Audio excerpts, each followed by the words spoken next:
Ngayong araw, May 3, 2022, ang bagong original Netflix K-drama na pinamagatang The Sound of Magic ay nagsagawa ng online press conference.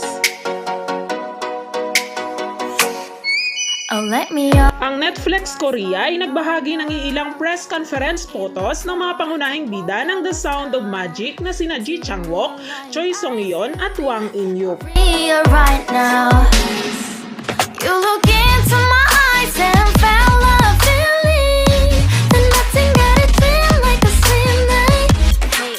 The Sound of Magic is fantasy musical drama that tells the story of a mysterious magician named Leon.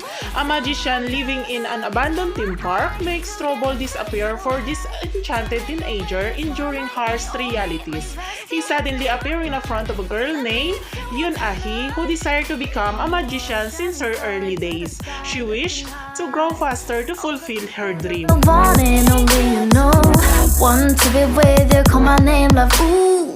Somebody else, and that is you. Ooh, falling with you. Not the only one doing me. You already feel it there.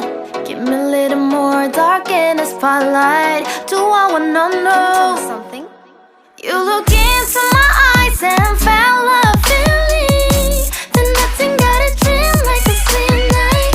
Hey, come on closer now, waiting for you. But tomorrow is slowly. Oh yeah, the moonlight's all around us. You look into my eyes, together through. The Sound of Magic ay papalabas na sa Friday, May 6, 2022 sa Netflix. At meron lang itong 6 episodes.